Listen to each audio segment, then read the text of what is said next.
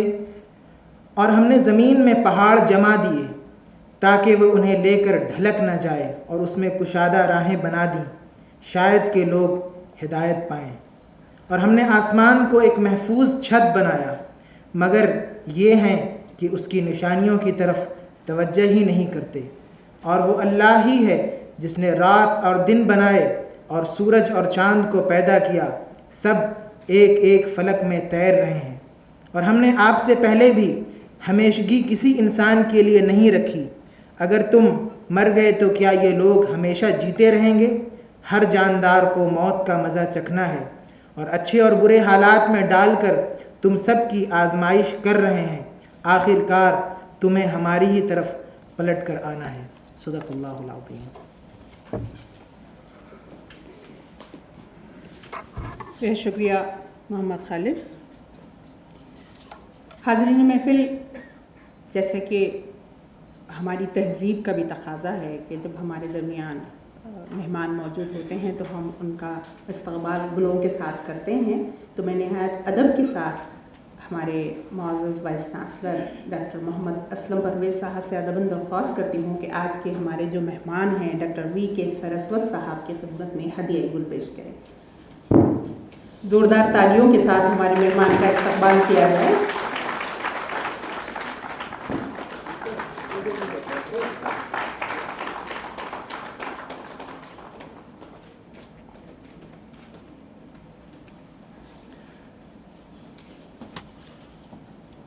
यौम तासीस चूँकि एक ऐसा दिन होता है, एक ऐसी तकरीब होती है जहाँ हम अपने गुज़रे बरसों में जो हमारे कारनामे रहे या जो काम रहे, जो हमारी कामयाबियाँ रही, उस पर भी हम एक नज़र करते चलते हैं।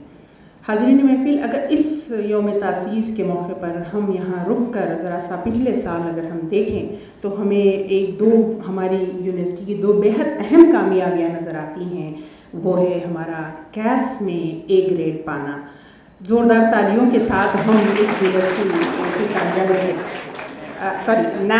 मैं बेहद माफ़ी चाहती हूँ, नैक में जो हमें A ग्रेड हासिल हुआ है इसके लिए यकीनन हम कामयाबी के लिए ज़ोरदार तालियों की मुस्तहक़ है ये कामयाबी।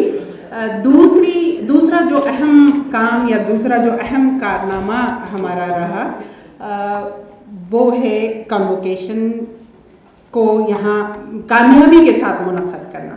अगर ये दिन दोनों प्रोग्रामों को अगर हम देखें तो इसके पीछे जो शख्सियत पूरी तरह तनदही के साथ जुटी हुई थी इसको कामयाबी दिलाने में, वो है हमारे मुअज़्ज़ज़ वाइस चांसलर साहब की शख्सियत। मैं तमाम यूनिवर्सिटी की जानिब से उनका शुक्रिया अदा करती हूँ और उनकी खिदमत में हदिया तबरीक पेश करती हूँ, और इस हदिया तबरीक को गुलों की शक्ल में ही हम पेश करेंगे, और इसके लिए मैं दरख्वास्त करती हूँ डॉक्टर शकील अहमद साहब से कि वो वाइस चांसलर साहब की खिदमत में हदिया गुल पेश करें।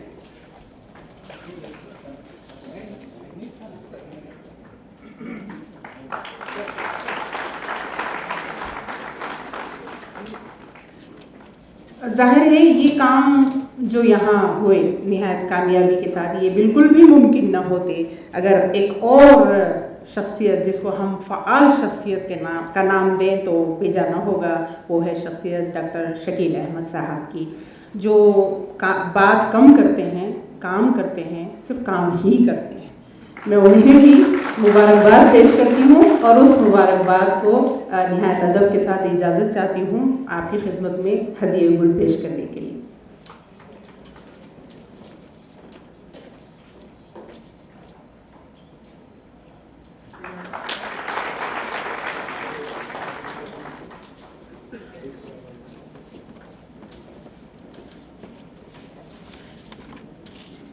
हाज़रीन, आइए प्रोग्राम की तरफ चलते हैं। इससे पहले कि मैं आज के हमारे मुअज़्ज़ज़ मेहमान डॉक्टर सरस्वत साहब को मैं मदऊ करूं, मैं आप तमाम की जानिब से और वाइस चांसलर साहब की इजाज़त से मुख्तसरन यूनिवर्सिटी का तारुफ मैं पेश करना चाहूँगी, ताकि हमारे दरमियान आज मानू मॉडल स्कूल के मुख्तलिफ़ असातिज़ा भी हैं और हमारे मेहमान भी हैं। तो मुख्तसरन ही बस ये बताना चाहूँगी, जैसे कि बात हुई थी 1998 में ये यूनिवर्सिटी क़ायम हुई और यहाँ हमारे पास 7 स्कूल ऑफ स्टडीज़ काम करते हैं, जिसके तहत मुख्तलिफ डिपार्टमेंट्स कायम हैं। School of languages, linguistic and Indology, जिसके तहत department of Urdu, English, Hindi, Arabic, translation and Persian काम करते हैं।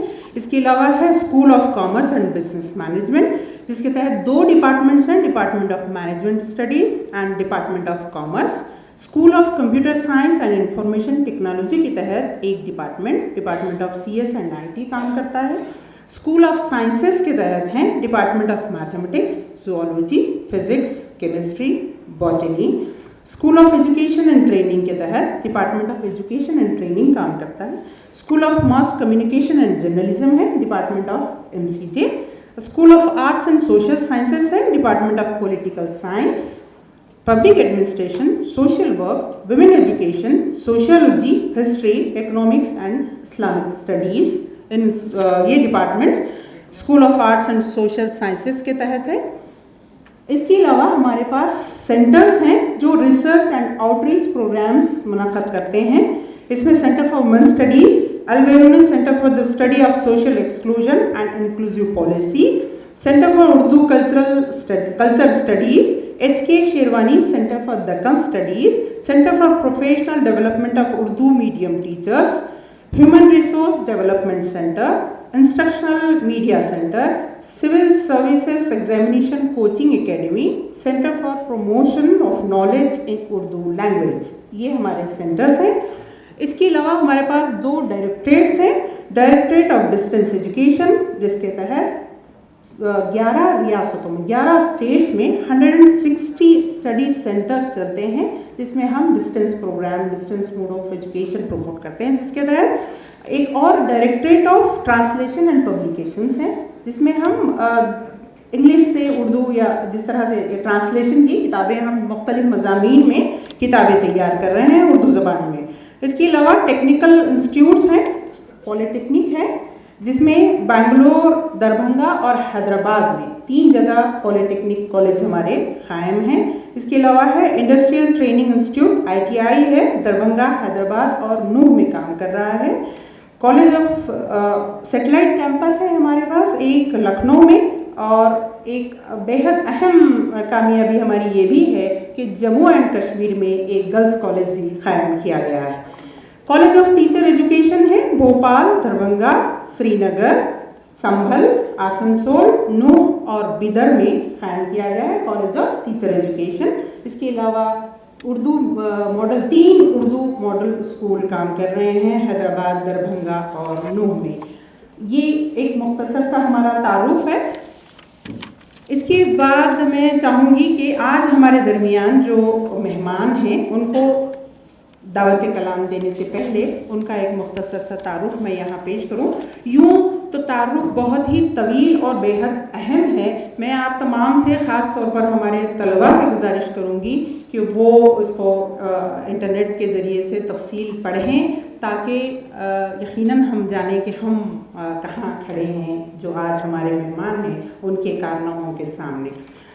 हिंदुस्तान के मायानाज़ सपूत, आलमी शोहरत याफ्ता साइंटिस्ट, एक विजनरी शख्सियत, नीति आयोग यानी national institution for transforming India के मेंबर जनाब डॉक्टर वी.के. सरस्वत पिछले 40 बरसों से अपनी मियारी साइंसी तहक़ीक़ के ज़रिए डिफेंस के शोबे में नुमायाँ खिदमात अंजाम देते आ रहे हैं।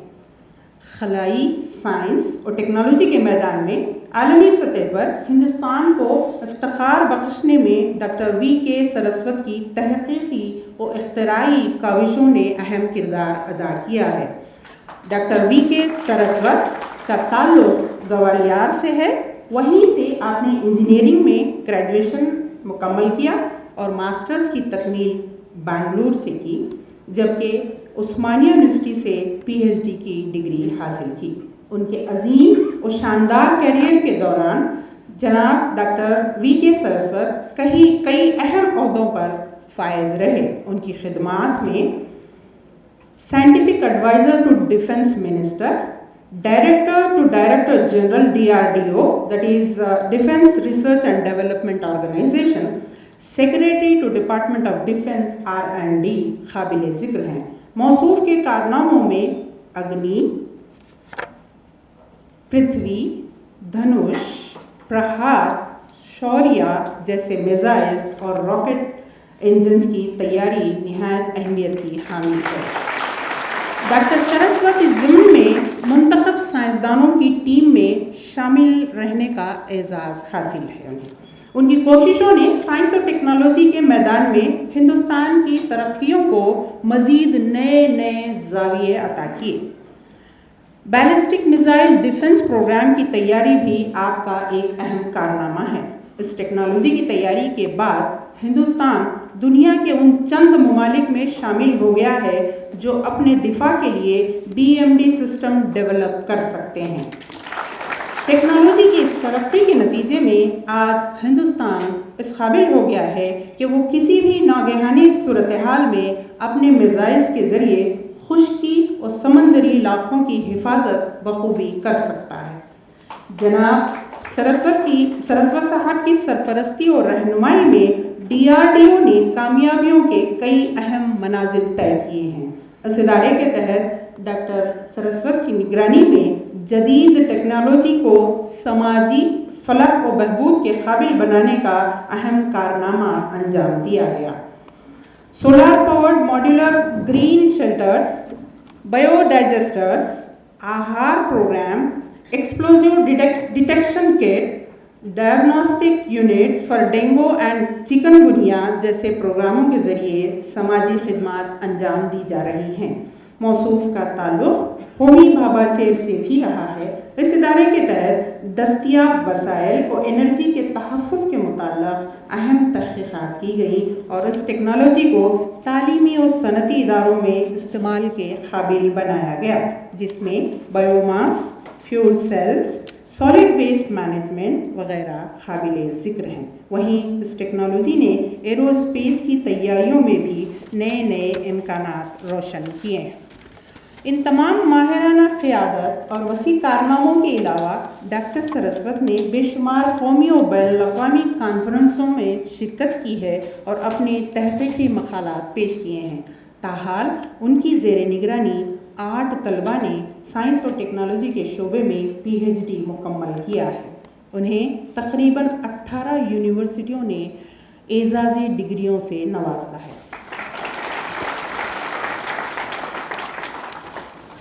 जनाब डॉक्टर सरस्वत साहब की को जो नेशनल और इंटरनेशनल अवार्ड्स मिले हैं, उनकी एक तवील फहरिस्त है, उसमें से चंद मैं यहाँ पढ़ना चाहूँगी। पद्म भूषण 2013 में उन्हें हासिल हुआ। Padmashri, Vikram Sarabhai memorial award from Indian science congress, life time achievement award by Ramakrishna Vivekananda international foundation, New Delhi, professor Jay Krishna memorial award by Indian national academy of engineering, Shri Y Nayudamma memorial gold medal, Jawaharlal Nehru SNT award, FICCI annual award, Aryabhata award 2011 काबिल ज़िक्र हैं। इसके अलावा मौसूफ बेशुमार professional इदारों से जुड़े हैं, उन्हें कई एक मज़ीद एजाज़ात भी हासिल हैं। जैसा कि मैंने कहा कि यहाँ मुकम्मल उनका बायोडाटा पेश करना तकरीबन नामुमकिन है। आप तमाम से गुजारिश है कि ज़ोरदार तालियों के साथ आज के इस मुअज़्ज़ज़ अहम साइंसदान का हमारी यूनिवर्सिटी में इस्तेमाल करें। इन चंद कलमात के साथ मैं निहायत अदब के साथ आपसे गुजारिश करती हूँ कि आज आप यहाँ का खुतबा पेश करें।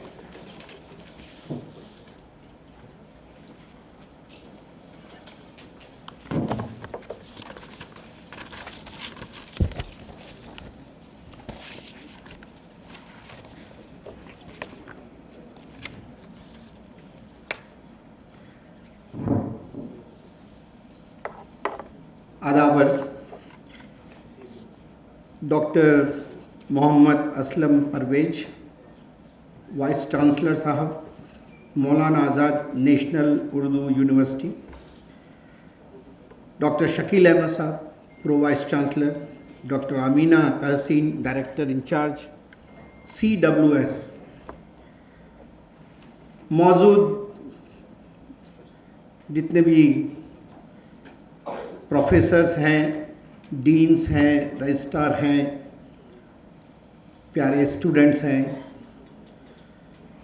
मेंबर्स मीडिया के भी शायद होंगे यहाँ, और लेडीज़ एंड जेंटलमैन, सबसे पहले तो मैं आप लोगों से माफ़ी चाहूँगा कि मैं इतनी अच्छी उर्दू जो अभी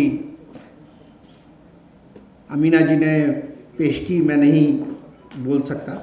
मैं आपको हिंदी, उर्दू, हैदराबादी, हिंदुस्तानी और इंग्लिश में ही कुछ अपने विचार बताऊंगा।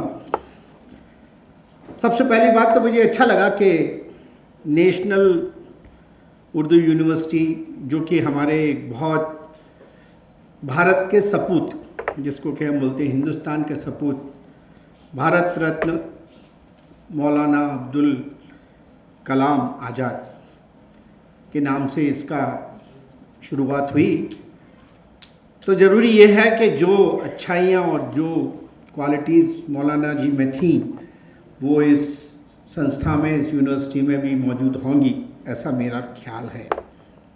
क्योंकि आज़ाद साहब एक बहुत बड़े फिलोसोफर थे, राइटर थे, एजुकेशनिस्ट भी थे, पॉलिटिशियन भी थे, और हम उनको भारत का जो इंडियन कल्चर जो है उसका आर्किटेक्ट भी मानते हैं।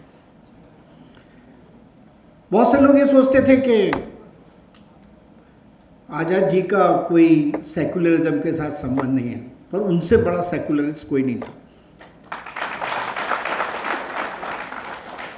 और वही थे जो हमारे देश के बंटवारे का, जिन्होंने टूथ एंड नेल अपोज किया था। तो मतलब नेशनल इंटीग्रेशन उनके लिए एक बहुत बड़ी चीज़ थी, और इसीलिए क्योंकि वो बड़े एजुकेशनिस्ट थे और फिलोसोफर थे, हमारे जब हमें आज़ादी मिली तो जो हमारे सबसे पहले एजुकेशन मिनिस्टर भी वही रहे। नो वंडर कि उनके नाम से ये संस्था शुरू हुई, ये यूनिवर्सिटी शुरू हुई। और मुझे अभी भी याद है कि उन्हीं के ज़माने में, मैं तब बहुत छोटा था, 1956-57, मतलब 6-7 साल का रहा हूँगा मैं, या 8 साल का था मैं उस समय। तो मैंने एक भाषण उनका, हिंदुस्तान हमारे यहाँ एक न्यूज़पेपर आया करता था, अभी भी शायद आता है, वो हिंदी में आता था, तो उसमें एक भाषण पढ़ा था। उसमें उन्होंने ये बात कही थी कि साइंस एंड टेक्नोलॉजी जो है देश की तरक्की के लिए बहुत ज़्यादा ज़रूरी है। और वो ये बात कब कही थी उन्होंने, जब वो आईआईटी खड़गपुर का इनॉग्रेशन कर रहे थे। 1951-52 का जो सेंटेंस उस समय अगस्त 1951 की बात है, तो उस समय इस तरह से ये बातें उनके सामने आई। तो जब मैं यहाँ आया और मुझे इस आपके यूनिवर्सिटी में आने का जो न्योता मिला, तो मुझे लगा मैं क्या बात करूँगा आप लोगों से, क्योंकि मैं तो पिछले 40 साल से केवल एक ही चीज़ जानता हूँ, वो है साइंस एंड टेक्नोलॉजी को मिसाइल्स बनाने के लिए, एरोस्पेस के लिए, डिफेंस के लिए किस तरह इस्तेमाल किया जाए। ये मेरा सौभाग्य है कि पिछले 4 साल से क्यों, जब मैं साइंटिफिक एडवाइज़र था उस समय से मैंने मिसाइल्स के अलावा भी कई विषयों पर विचार करना शुरू किया। और वही जो डाइवर्शन और डाइवर्सिफिकेशन मेरी थिंकिंग में हुआ, उसका फ़ायदा मुझे ये हुआ कि एनर्जी के क्षेत्र में, नैनो टेक्नोलॉजी के क्षेत्र में, बायोटेक्नोलॉजी और स्पिन ऑफ जिसको कि हम बोलते हैं, साइंस एंड टेक्नोलॉजी के जो स्पिन ऑफ हैं जो सोसाइटी के लिए हम यूज़ कर सकते हैं, उसमें मैंने अपना कदम रखा। और इसी की वजह से शायद भारत सरकार ने सोचा कि इसको मिसाइल से निकाल के नीति आयोग में डाल दो। तो ये अपना जो कैनवास है इसको बढ़ाने की कोशिश कर रहा है, तो शायद नीति आयोग में आके इन पॉलिसीज़ को आगे बढ़ा सकेगा। तो ये मेरा बहुत बड़ा सौभाग्य है कि मैं नीति आयोग में आया और मुझे और भी क्षेत्रों में कार्य करने की जो है चांस मिला। पर सबसे ज़्यादा मोटिवेशन मुझे इस सेंटेंस से मिला अब्दुल कलाम आज़ाद जी के कि science and technology for the benefit of the country. अब हम इसी बात पर आज गौर करना चाहेंगे कि साइंस एंड टेक्नोलॉजी हमारे देश में किस तरह से हमारी डेवलपमेंट की तरफ सहयोग दिया है। जब हम आज़ाद हुए थे तो आपको मालूम है हमारी हालत क्या थी। हमारी हालत थी, हमारे पास पैसा नहीं था, हमारे पास अन्न नहीं था, हमारे पास खाने के लिए, गेहूं के लिए हमें PL 480 का इंतज़ार करना पड़ता था। हमारे पास बहुत सी चीज़ें नहीं थी जिससे हम इंडस्ट्रीज़ को बढ़ावा दे सकें। तो पंडित नेहरू जो हमारे फर्स्ट प्राइम मिनिस्टर थे और उनके साथ मौलाना अब्दुल कलाम आज़ाद थे और बाकी बड़े बड़े थिंकर्स थे जो कि उस समय आज़ादी की लड़ाई में गांधी जी के नेतृत्व में बाहर आके अब इस समय उनके पास जिम्मेदारी थी। तो उन्होंने सबसे पहले ये बात पार्लियामेंट में लाई और वो मुझे अभी भी याद है, the statement of Pandit Jawaharlal Nehru when he said it's only science and technology that can meet the needs of our country in terms of poverty, hunger and development. तो साइंस एंड टेक्नोलॉजी का एक अहम दर्जा उन्होंने दिया और इसीलिए जितना भी डेवलपमेंट हमारे देश में उसके बाद हुआ वो इसी दिशा में हुआ।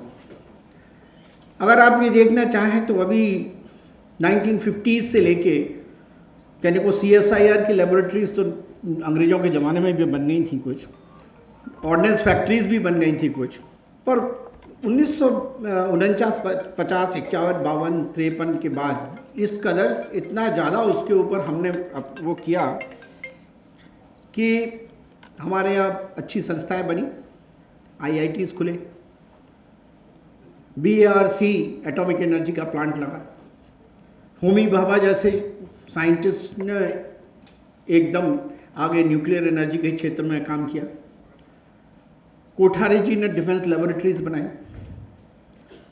विक्रम साराभाई ने स्पेस सेंटर बनाया, कुरियन जी ने वाइट रिवॉल्यूशन को आगे बढ़ाया, MS स्वामीनाथन एक बहुत बड़े एग्रीकल्चरल साइंटिस्ट थे, उन्होंने वाइट रिवॉल्यूशन ग्रीन रिवॉल्यूशन लेके आए। उसके तहत आज हमारे पास हमारा फूड स्टॉक 260 मिलियन टन्स है और हमें खाने की कोई चिंता नहीं करनी पड़ती। और इन क्षेत्रों में, इन एरियाज़ में हमारे पास आज सेल्फ सफिशिएंसी है और उसी की वजह से आज भारत को इनवाइट करके लोगों ने MTCI ग्रुप में शामिल किया। अभी हमें यूरेनियम सप्लाई के लिए तैयार हो गए क्षेत्र। तो इस बारे में मैं एक ही बात कहूँगा, क्योंकि मैंने पिछले ऑलमोस्ट 25-30 साल और एक कलाम, जैसे मौलाना अब्दुल कलाम थे, डॉक्टर अब्दुल कलाम जो हमारे बहुत बड़े भारत रत्न, वो भी भारत रत्न रहे, प्रेसिडेंट भी रहे, उनके साथ काम किया। और मैंने जो कुछ सीखा और जो कुछ मैं हूँ एज ए पर्सनालिटी, वो डॉक्टर कलाम के साथ काम करने की वजह से डेवलप हुई। उन्होंने वो एक ही बात बोलते थे, स्ट्रेंथ रेस्पेक्ट्स स्ट्रेंथ। अगर आप कमज़ोर हैं तो लोग आपको दबाएंगे। तो हमें हर क्षेत्र में स्ट्रांग होना पड़ेगा। हम लोग जाकर उनसे बोलते थे हम क्या करें, हमें तो कंप्यूटर नहीं मिल रहा है तो हम कैसे सिमुलेशन करेंगे, हमें सुपर कंप्यूटर नहीं है तो हम कैसे मिसाइल बनाएंगे। तो उनका एक ही कहना था कि देखिए कठिनाइयाँ सब आएंगी और उन कठिनाइयों को आपको ओवरकम करना है। तो हमें एक कहानी वो सुनाया करते थे, मैं शायद वो कहानी आप लोगों के साथ शेयर करना चाहूँगा। आप लोगों ने उस कहानी का एक हिस्सा तो सुना होगा, मैं दूसरा और तीसरा हिस्सा सुनाऊंगा। वो हिस्सा ये है कि आपने शायद कहानी पढ़ी होगी खरगोश की और कछुए की, the rabbit and the tortoise. तो पहले हिस्से में क्या हुआ था कि रैबिट सो गया और टॉर्टॉइस आगे चला गया और जीत गया। तो सब लोगों ने कहा slow and steady wins the race, hard work pays. तो वो कहते थे इस कहानी का दूसरा हिस्सा भी सुनो। रैबिट जो था वो काफ़ी चालाक था और वो अपनी हार कैसे मानता, तो उसने क्या किया, वो फिर से टॉर्टॉइस के पास गया और बोला देखो बात गलत है, मैं गलती हो गई मेरे से, अभी मैं फिर से रेस करना चाहूँगा। तो कछुआ बोला भाई देखो मैंने तो आपसे कभी रेस करने को कहा नहीं था, आप मुझसे क्यों रेस करना चाहते हो। बोले नहीं मुझे तो रेस करना है। तो कछुए ने कहा कि अब रेस जो होगी मेरी शर्त पे होगी। बोले क्या शर्त है। बोले इस बार लंबी रेस होगी। तो ये रैबिट तो बहुत खुश हो गया, लंबी रेस मतलब और भी अच्छा आराम से जीतेगा वो। बोला ठीक है हम चलते हैं। तो लंबी रेस शुरू हुई। लंबी रेस 2 किलोमीटर की थी। एज यूजुअल रैबिट जल्दी भाग के आगे निकल गया। कछुए का कहीं पता नहीं था, पीछे तक देखता रहा रे, हंसता रहा रे, वो तो कब आएगा। थोड़ी और दूर जाने के बाद रास्ते में उसे एक नदी मिल गई, फ्लोइंग स्ट्रीम। अब रैबिट सकते में मैं क्या करूं, वो बेचारा बैठ गया वहीं पर। धीरे धीरे टॉर्टॉइस आया, उसने धीरे से वो नदी पार की और वो 2 किलोमीटर दूर पहुंच गया। उसने टाइम भी देख लिया कि देखो मैंने रेस जीत ली। तो रैबिट बोला कि this is very bad, I am cheated, this is cheating, this is not correct, this is not a race of equals. तो डॉक्टर कलाम कहते थे देखो इसमें 2 मैसेज हैं कि ज़िंदगी जो है कोई स्ट्रेट रास्ता नहीं है। ये कोई ऐसी रेस नहीं है जहाँ से एक स्टेशन ए से एक स्टेशन बी से एक स्मूथ सरफेस पे आप चले जाएं, ऐसा नहीं है। तो यही मिसाइल डेवलपमेंट है। दूसरी चीज़ ये है कंपटीशन। कंपटीशन बेकार की चीज़ है, इसमें कोई मतलब नहीं है, क्योंकि हर वो आदमी एक ऐसी शख्सियत रखता है जिसमें उसका इंटरेस्ट हो। रैबिट के पास कैपेबिलिटीज़ थी कि वो सरफेस पे जोर से दौड़ सकता है, वो एंजॉय करता था, उसको कूद के चलता था, एंजॉय करता था। टॉर्टॉइस के पास ये शख्सियत थी कि वो धीरे धीरे चल के नदी में, पहाड़ के ऊपर कहीं भी जा सकता था। तो ये हर आदमी के पास एक कुछ ना कुछ क्वालिटी होती है और वो क्वालिटी होती है उसी को उसमें एक्सेलेंस में कन्वर्ट करना होता है। तो वे कहा करते थे ये कंपटीशन जो है अनइक्वल्स के बाद, और इसलिए वो ये भी कहते थे कि जो इम्तिहान होते हैं आप लोगों के एग्ज़ाम वगैरह होते हैं इसमें उनको विश्वास नहीं था। वो कहते हैं इससे कोई पता नहीं लगता है कि आदमी कहाँ किस दूरी पे है। तो उन्होंने कहा तुम्हारा मिसाइल डेवलपमेंट भी ऐसा ही है, अभी कभी तो तुम स्मूथ सरफेस पे हो, कभी नदी में हो, तो तुम्हें दोनों में सीखना पड़ेगा। और फिर वो कहा करते थे, आइंस्टीन की एक बड़ी अच्छी वो कोट किया करते थे, everybody is genius but if you ask fish to to start climbing the wall. She will keep trying to climbing it and feel stupid throughout the year. तो वो बोलते थे आपका एक्सेलेंस जहाँ है उसी में आपको आगे बढ़ना है. Always aim for excellence.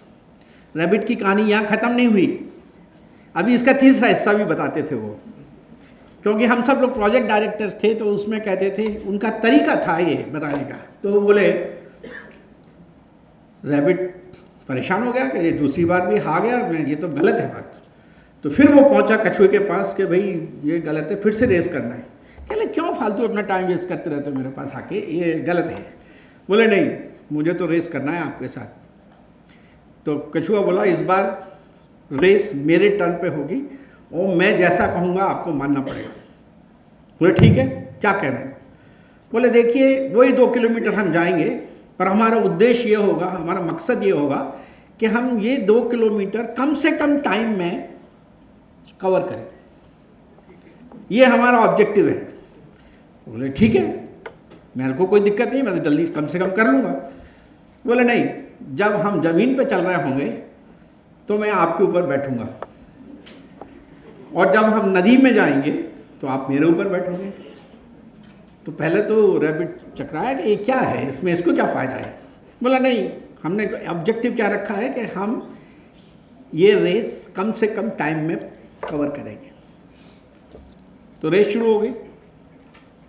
वो ज़मीन पे जब गए तो कछुआ उन रैबिट के ऊपर बैठ गया, जल्दी से पहुंच गए. जब हम नदी के पास गए तो उसके बाद रैबिट जो है कछुए के ऊपर बैठा, जल्दी से स्विम करके पहुंच गए. जैसे ही नदी के उस तरफ पहुंचे तो कछुए ने कहा रैबिट से, देखो आगे जो हिस्सा बचा है वो तुम्हें जल्दी से जल्दी कवर करना है, तुम जल्दी से भाग के जाओ. और तो कछुआ बोला नहीं आपको भी, वो सॉरी रैबिट बोला नहीं आपको भी चलना है हमारे साथ. बोले नहीं, अगर मैं जाऊँगा तो हम स्लो हो जाएंगे, इसलिए तुम जाओ. तो बोले वहाँ लोग सोचेंगे कि रैबिट जीत गया. बोले नहीं, आप जाओ, इट डजंट मैटर, हमें टाइम की बात करनी है कि कितने टाइम में हम लोग पहुँचे, हमारी टीम कितने टाइम में पहुँची. तो जल्दी से रैबिट वहाँ पहुँच गया. उसने देखा कि इस बार का जो टाइमिंग था पिछले टाइमिंग से बहुत कम था, और पूरी मीडिया वहाँ खड़ी हुई थी. और मीडिया ने उसको पूछा, अरे बोले हमारी टीम ने, रैबिट ने कहा हमारी टीम ने ये रेस जीत ली, सबसे कम टाइम में हम पहुंच गए, जो कि हमारा मकसद था. तो मकसद वो बोलते थे mission. Mission is important, team work is important, and as a leader when you go across, what rabbit said, that rabbit and the tortoise won the race. The leader gave the credit to the team members for winning the race. So that is the message. तो यही बात हम जब missile technology control regime की बात करते थे तो उन्होंने टीम्स बनाई हमारे साथ कि भाई ये जो चिप्स मिलते हैं, VLSI चिप्स हैं, कंप्यूटर माइक्रो प्रोसेसर है, हमको जो कॉमर्शियल क्वालिटीज़ तो बाज़ार में मिल जाते थे, जो हार्डन क्वालिटीज़ नहीं मिलते थे, इनको क्या करोगे. तो सब मिलके इंडस्ट्री के साथ, एकेडेमिया के साथ, आप जैसे लोग मौजूद थे उस समय, उनको साथ मिलके उन चिप्स को हार्डन करके मिसाइल में यूज़ करो. अगर हमारे पास नेविगेशन सेंसर्स नहीं होते थे, और होते भी थे तो बहुत ज़्यादा पुअर क्वालिटी के, या नहीं पुअर क्वालिटी नहीं, पुअर एक्यूरेसी के होते थे. मतलब 1 घंटे में अगर हम चलें उसको लेके तो हम 5 किलोमीटर दूर पहुंचेंगे, 5 किलोमीटर एरर के साथ पहुंचेंगे, ऐसे सेंसर होते थे. जबकि हमको जाना होता था कि 1 घंटे की फ्लाइट में हम 100 मीटर से ज़्यादा आगे पीछे नहीं होना है. अब इस तरह के जब सेंसर हैं आपके पास तो आपका मिशन कैसे अकम्प्लिश हुआ. तो उन्होंने एक टीम बनाई, IIT के प्रोफेसर्स, जादवपुर यूनिवर्सिटी के प्रोफेसर्स, DRDO के साइंटिस्ट, इंडस्ट्रीज़ जो कि उसमें इंटरेस्टेड थी, और एक नेशनल टीम बना के जो भी सेंसर्स हमें मिले बाहर से, फ्रांस से, जर्मनी से, जहाँ से भी मिले, उन्होंने कहा कि इसको कंटिन्यूसली कैलिब्रेट करो, इसमें कितनी डिविएशन आते हैं. तो उन्होंने 10 कंप्यूटर को पैरेलल प्रोसेसिंग में कैसे हम लोग करें तो उसको इनोवेट किया. और सुपर कंप्यूटर क्रे हमको डिनाई किया था अमेरिका ने, तो हमने अपने जो नॉर्मल पीसीज अवेलेबल थे उनके साथ वही काम किया जो कि हम एक सुपर कंप्यूटर पे करते थे, और उससे हिंदुस्तान में पैरेलल प्रोसेसिंग का प्रोसेस शुरू हुआ।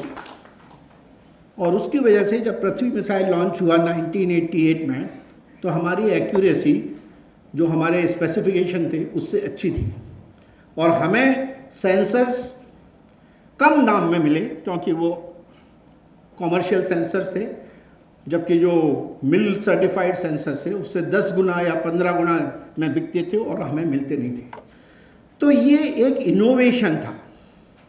एक्चुअली मैं आपसे ये कहानी क्यों बताई मैंने, क्योंकि ये जो एम्फेसिस डॉक्टर कलाम ने इनोवेशन के बारे में 1986, 87, 85 में दिया, वो आज हमारे ऑनरेबल प्राइम मिनिस्टर सब लोग बोल रहे हैं, और हर देश ये इस समय बात कर रहा है कि innovation is the only building और the engine for growth.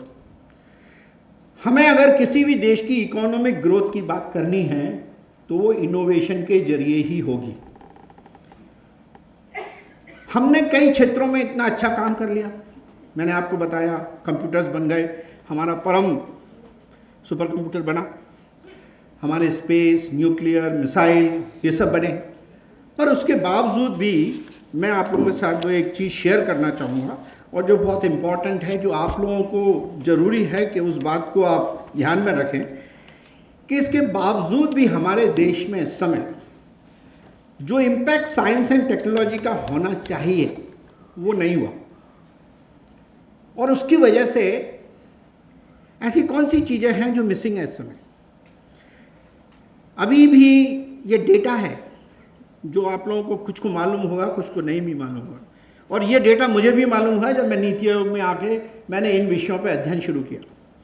300 million rural Indians live below poverty line, 300 million, 833 million people, which is 2/3 of our population, is only they live in villages. हमारी जो एग्रीकल्चर है इस समय, उसका contribution हमारी GDP में केवल 14 to 15%। हमारा जो मैन्युफैक्चरिंग है सेक्टर, उसका कंट्रीब्यूशन कुल 16-15% है। हमारे 42% children under 5 are underweight and malnourished, जिनकी मतलब खाने जिसको कहते हैं ना, हमारे उनमें नरिशमेंट नहीं है बिल्कुल। 1000 में से 44 बच्चे इन्फेंट एज में ही मर जाते हैं। इस समय एम्प्लॉयमेंट की हालत ये है कि रूरल एरिया से 30 लोग every minute are moving towards the cities. Per minute 30 people leave from rural areas to the cities. और ये एक प्रेडिक्शन है कि आने वाले 30 साल में, that means about 2050, half the population of this country will be living in cities। अभी भी इसके बावजूद कि हमारे पास बहुत ज़्यादा इलेक्ट्रिसिटी पैदा हो रही है, 300 मिलियन घरों में अभी भी बिजली नहीं है।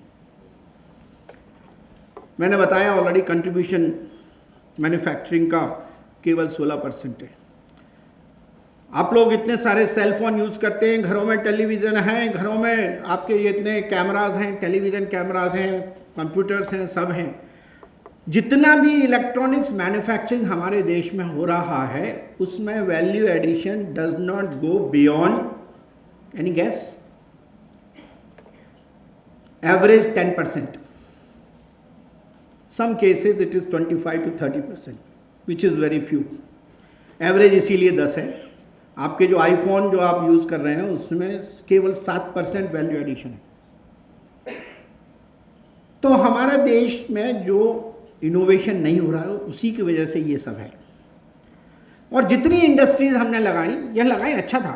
देखिए, जो मैंने आपको बताया उस समय के नेहरू जी ने जो प्लान बनाए 5 ईयर प्लान, और उसके हिसाब से हमने बड़ी बड़ी फैक्ट्रीज़ लगाई, पब्लिक सेक्टर में लगाई, पर बाहर के मुल्कों से टेक्नोलॉजी लेके लगाई, चाहे वो रशिया से ली, चाहे चेकोस्लोवाकिया से ली, चाहे अमेरिका से ली, या जहाँ से भी ली वो ली हमने। प्राइवेट सेक्टर में भी यही हुआ कि हमारे जितने भी इंडस्ट्रियलिस्ट थे वो बाहर गए टाटा ने भी स्टील प्लांट लगाया तो बाहर से लेके आके लगा लिया। तो उसकी वजह से क्या हो गया कि हमारे हर सेक्टर में अभी भी जितनी डिज़ाइंस हैं, जितने भी फैक्ट्रीज़ हैं, चाहे वो स्टील में हो, चाहे माइनिंग में हो, इवन आपके हेल्थ सेक्टर में देखिए, जितने सेंसर, जितने भी एक्सरे यूनिट, जितने भी MRI, CT स्कैन, सब बाहर से हैं। आप लोग कोई बनाता है उसमें से? बनाता है तो हाथ उठाइए। और इसी की वजह से अभी रिसेंटली एक हम लोगों ने सर्वे किया, उसमें ग्लोबल रैंकिंग हिंदुस्तान की इन दी इनोवेशन और कॉम्पिटिटिवनेस इंडेक्स। कॉम्पिटिटिव इंडेक्स 4 चीज़ों पे होता है: education, health, employment and your capacity to innovate. उसमें हम बहुत ज़्यादा नीचे हैं। 140 देशों के अगर हम श्रेणी में हम 86 या 87 के करीब आते हैं। तो obviously there is something wrong with our system of doing development. What is wrong? We are good in eating the cooked food, that's why मेरी भी पेट बड़ा हुआ देखिए, क्योंकि हमको खाना अच्छा लगता है, हमें पकाना अच्छा नहीं लगता है। हम चाहते हैं कि हमें पका हुआ खाना मिल जाए और हम उसको आराम से खाएं और बस। ये जो प्रॉब्लम है उसकी वजह से हमारी डिज़ाइंस अपनी नहीं है, हमारी मैन्युफैक्चरिंग बाहर से ली हुई है, और हम हर बाहर से जो सामान आता है उसको अच्छा समझते हैं। एक हमारी मतलब साइकोलॉजिकल इम्पैक्ट है कि if it is from outside then it is good, if it is Indian it may be good, it may not be good. We have become so much slave to this thinking of imported items.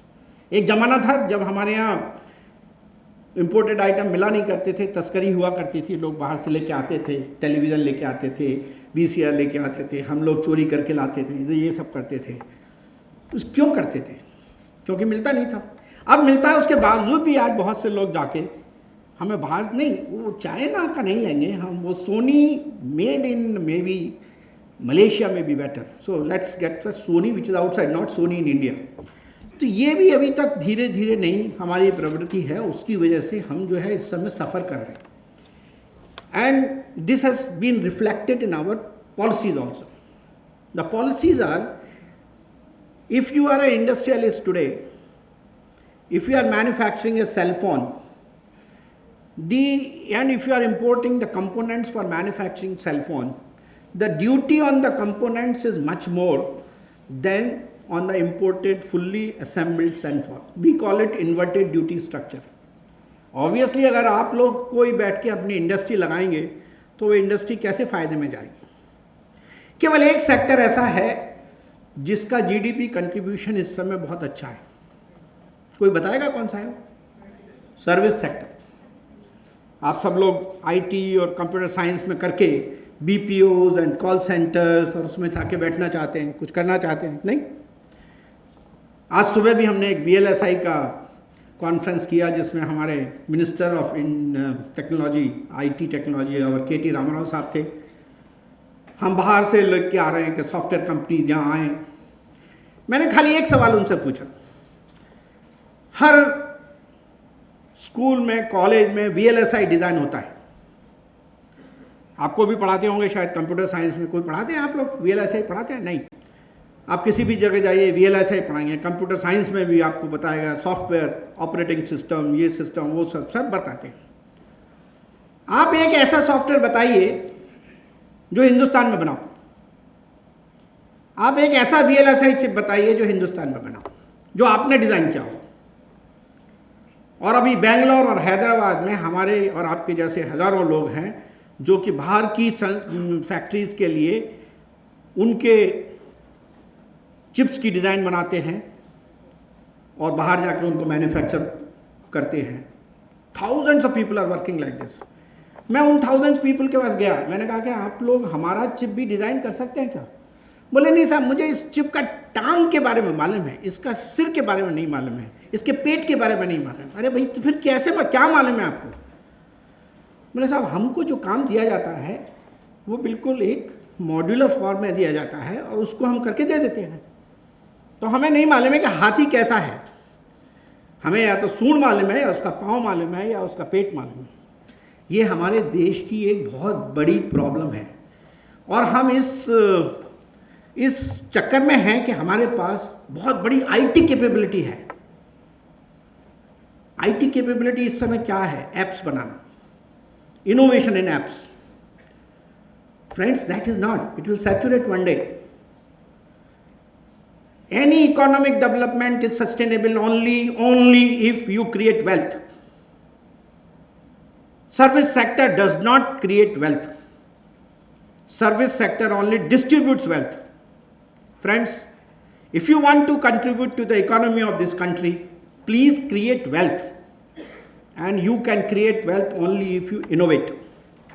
If you don't innovate, if you don't do design thinking, if you do not take risk, you will never be successful, and the country will continue to live in this kind of a syndrome what we are living today, in which we are less competitive, innovation index is poor, we are not able to export, our trade balances are upside down, we import more, export less.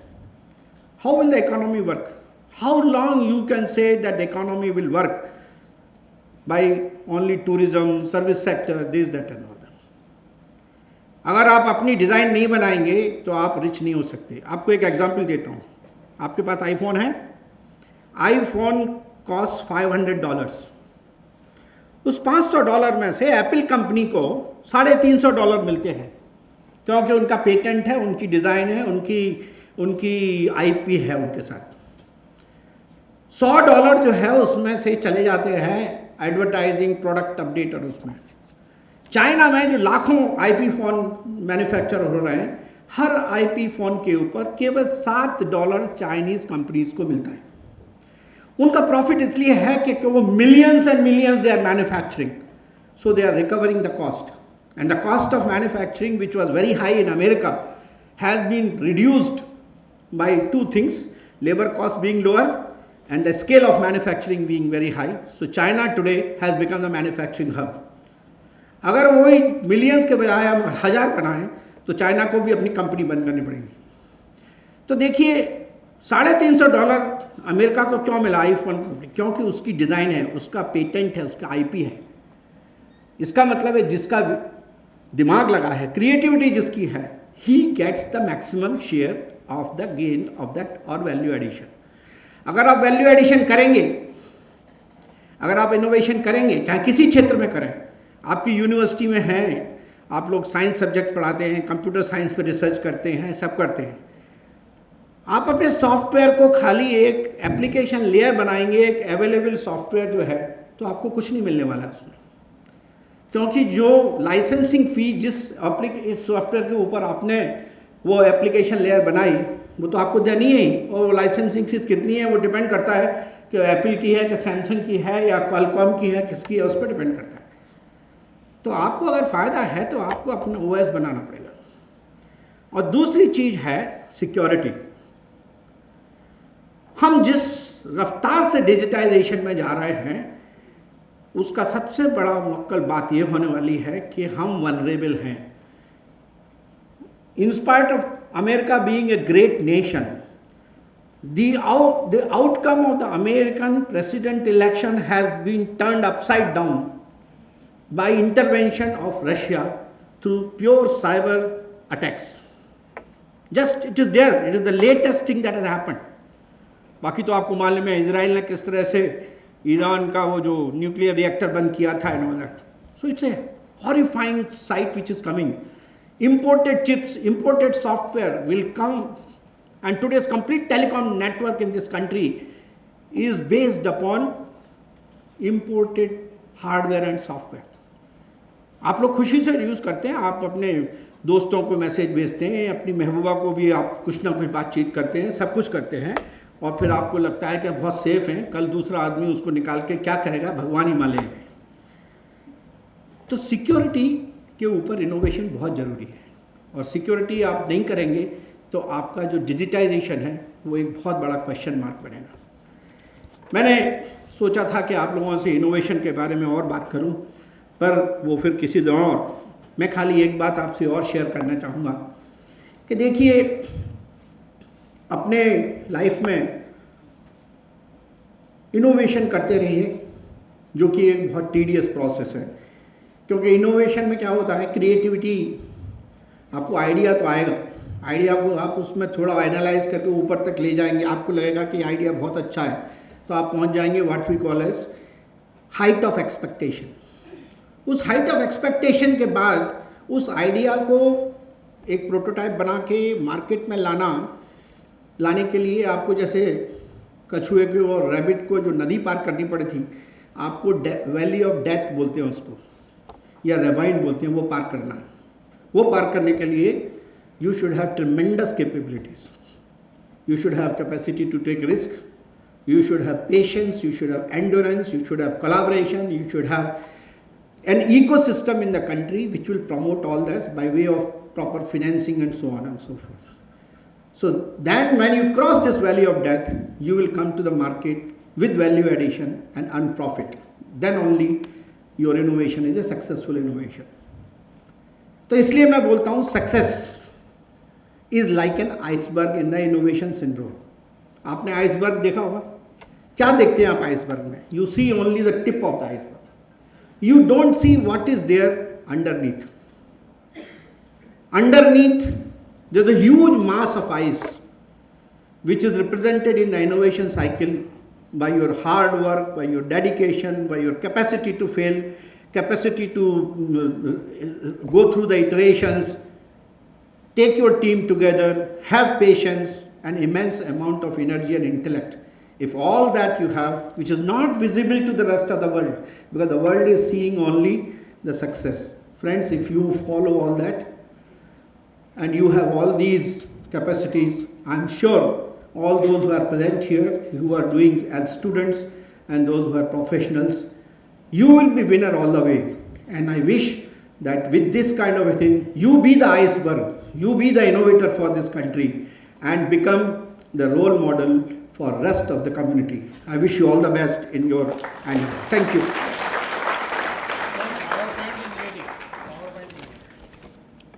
आप उसको दिखाइए, दिखा सकते हैं? देखिए, मैं आपको कुछ मिसाइल लॉन्चेस दिखाऊंगा, क्योंकि शायद आप लोगों ने टीवी पे देखे होंगे ये लॉन्चेस, पर एक पूरे के पूरे जैसे अग्नि लॉन्च है ये। आवाज़ भी आएगी शायद इसमें, देखिए।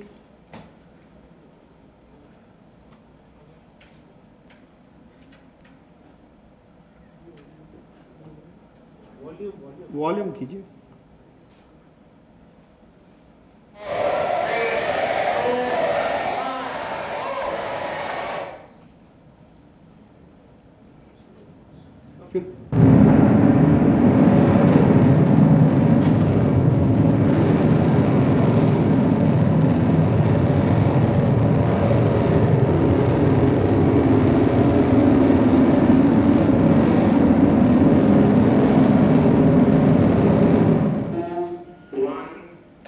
ये अग्नि 3 है।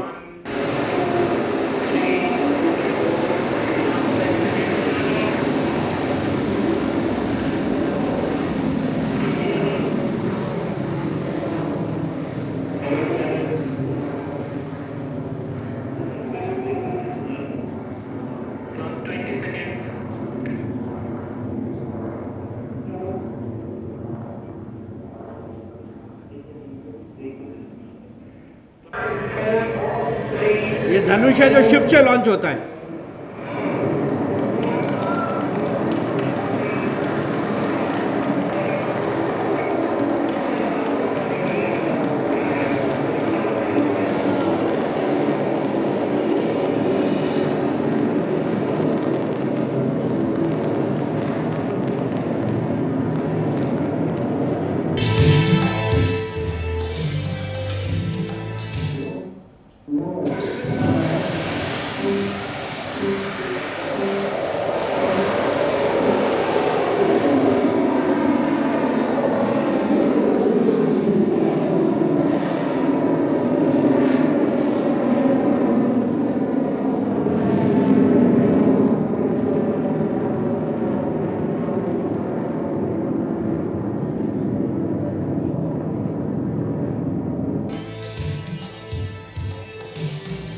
ये सबमरीन से लॉन्च होता है। 3, 2, Now, 132.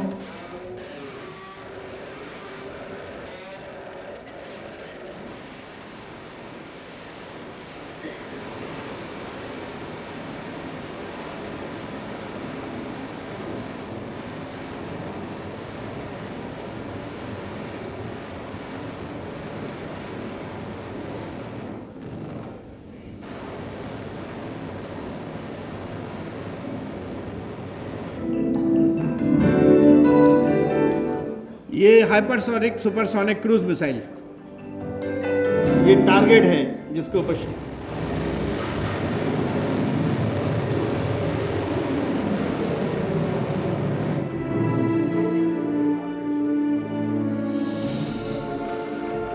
ये हिट होने के बाद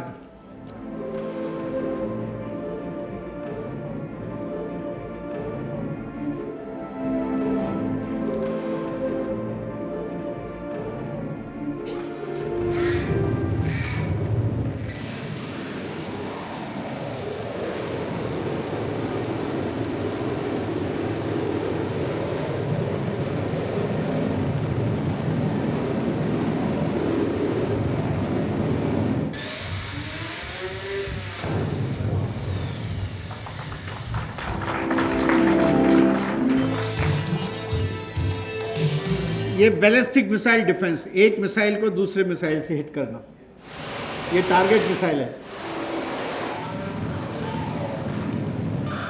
ये इंटरसेप्ट करने के लिए लिफ्ट ऑफ।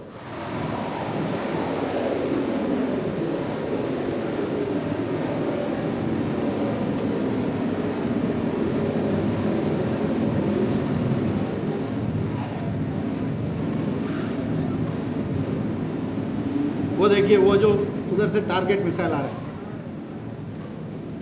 डिसइंटीग्रेट हो।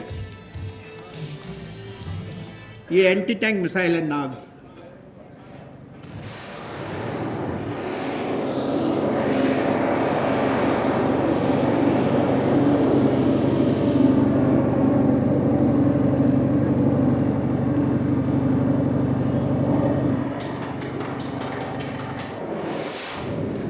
टैंक को मार किया।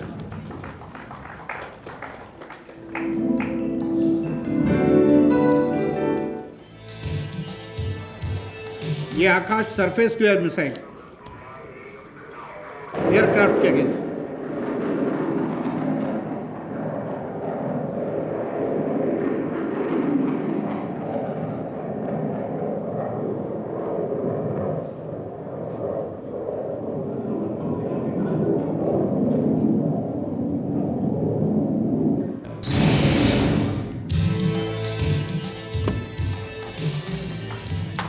Thank you.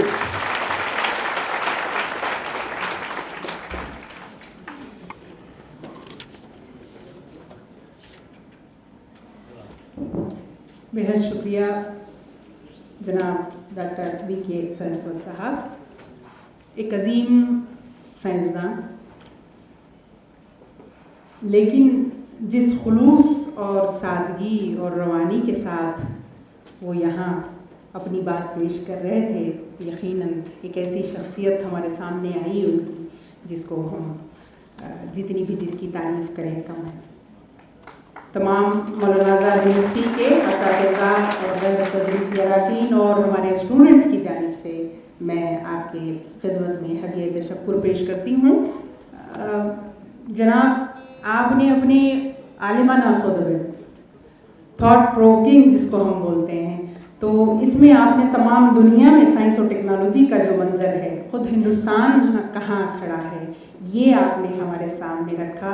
बल्कि उस पस मंज़र में आपने हमें ये सोच भी दी कि हम यानी मौलाना आज़ाद नेशनल उर्दू यूनिवर्सिटी कहाँ खड़ी है और हमें आगे कहाँ क्या करना है। ख़ास तौर पर हमारे स्टूडेंट्स के लिए आपने वो ख़यालात दिए कि कौन से आसमां हमें मुस्तक़बिल में तलाश करने हैं, कैसे वहाँ तक हमें परवाज़ करना है। अगर आपकी मुकम्मल बात को, आपके ख़िताब को, आपके लेक्चर को अगर मैं एक मैसेज के तौर पर लूँ तो मुझे ये महसूस होता है, याद आने लगा कि नया सफ़र है, नई मंजिलें बुलाती हैं, नया सफ़र है, नई मंजिलें बुलाती हैं, मुसाफिरों रविश कारवां बदल डालो। इस एक मुख्तसर से बस इजहार के बाद यकीनन अब हम हमारे मुअज़्ज़ज़ वाइस चांसलर जो आज सदारत कर रहे हैं डॉक्टर मोहम्मद असलम परवेज़ साहब को हम सुनना चाहेंगे आज के मौके पर। तो मैं अदबन उनसे दरख्वास्त करती हूँ कि वो अपना सदारती खिताब यहाँ पेश करें।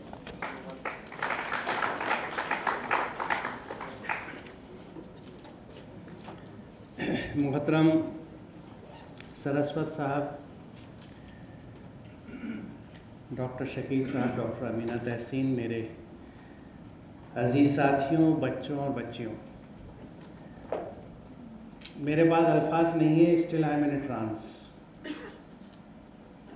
क्योंकि बात ट्रांस का लफ्ज़ मैंने क्यों इस्तेमाल किया कि जो बात आप कर रहे थे वो बात हमें जो आईना दिखा रही थी उसने होश उड़ाए और याद दिलाया।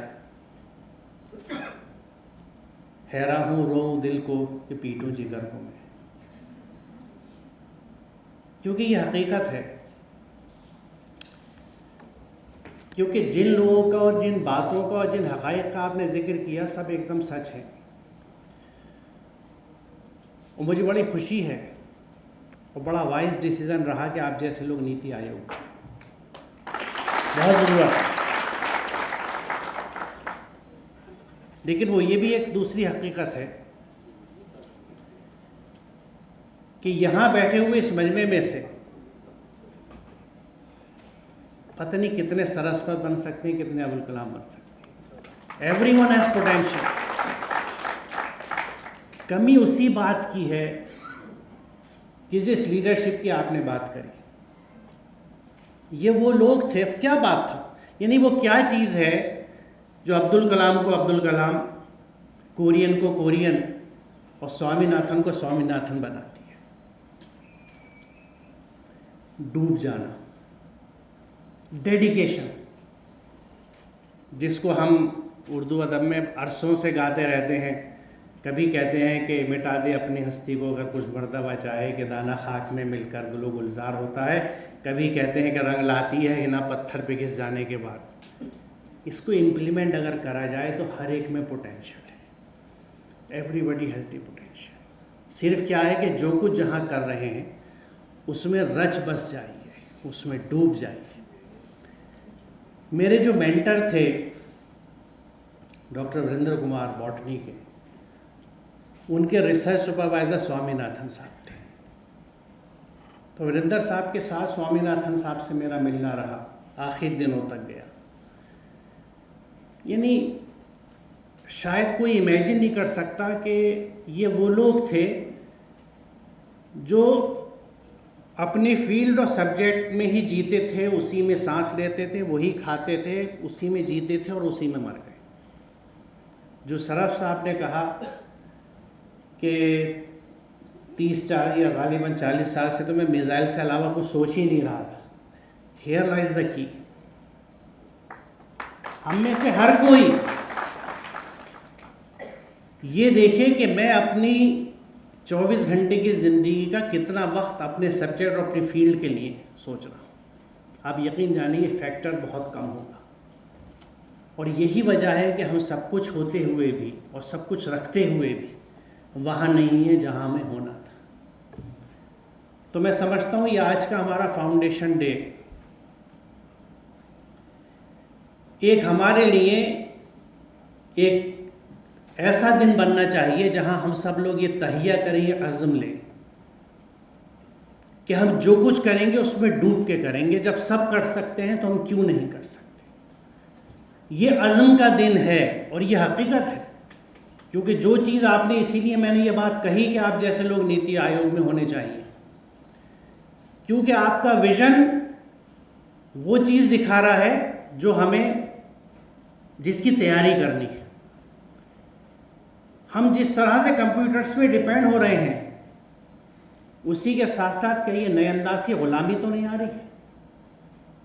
क्योंकि ये सारी चीज़ें अक्सरियत इनकी बोरोड है और ये टेक्नोलॉजीज़ जो हमें दे रहे हैं, कल को अगर इन्होंने कुछ और रंग दिखाया तो हमारा क्या होगा? हम इस टेक्नोलॉजी से अपने आप को बचा भी नहीं सकते। हम अपनी ज़िंदगी में कंप्यूटर्स को रोक भी नहीं सकते, डिजिटलाइजेशन का जो प्रोसेस है उसको भी नहीं रोक सकते, उसको भी लाना है। लेकिन उसके साथ जो ख़तरात हैं, जो सिक्योरिटी रिस्क हैं, हम क्या उनको कैसे काउंटर करने जा रहे हैं, या सिर्फ जैसा आपने बहुत खूबी से कहा कि हम सिर्फ खाना ही खाते रहेंगे और यही सोचते रहेंगे कि 4 सीज़न में खाना है या वो कौन सा है वगैरह वगैरह, या शाह गौस में जाके खाना है। अपना खाना बनाना भी है, अपना कुआं भी खोदना है, अपनी खेती भी लगानी है, और ये नामुमकिन नहीं अगर हम अज़्म करें। मैं बहुत शुक्रगुज़ार हूँ आपका कि आप तशरीफ़ लाए और हमें आपको सुनने और समझने का मौका मिला, और शायद एक नए अज़्म की शुरुआत हम कर सकें, हमारे सारे साथी कर सकें।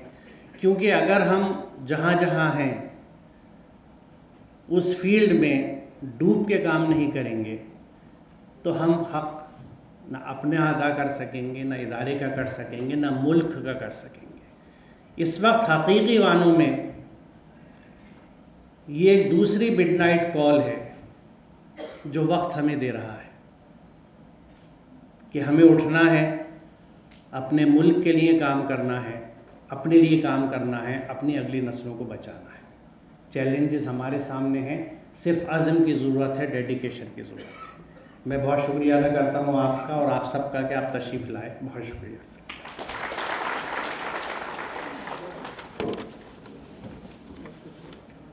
हाज़रीन, आज जो 19th फाउंडेशन डे प्रोग्राम इस हैसियत से भी इस कुछ सवालात हो अगर आप पूछ रहे हैं कि अगर कोई सवाल कोई डाउट जी एक के बाद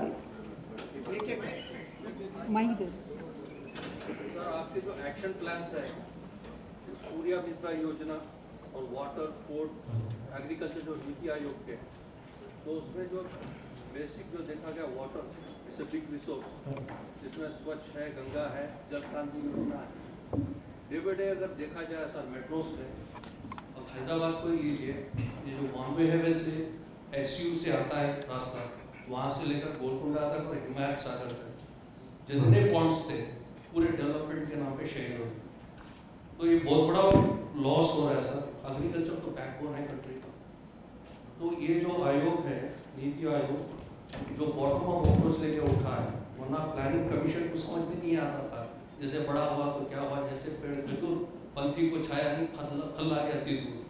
तो मैं अब खास तवज्जो चाहता हूँ वाटर की तरफ, वाटर रिसोर्स की तरफ। इसमें हम लोग कितने सक्सेसफुल हैं?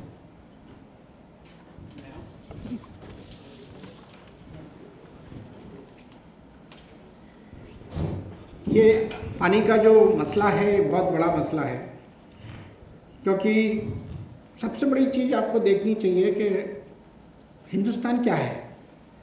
हिंदुस्तान पूरे वर्ल्ड का 16% पॉपुलेशन, और अगर आप देखें तो हमारे पास 4% वाटर रिसोर्सेज हैं। जो वर्ल्ड के फ्रेश वाटर रिसोर्सेज हैं वो हमारे पास हिंदुस्तान में 4% है। हमने क्या किया, जो हमारे पुराने राजा महाराजा, चाहे वो हैदराबाद के रहे हों, निज़ाम रहे हों, या जहाँ किसी भी सिटी में रहे हों।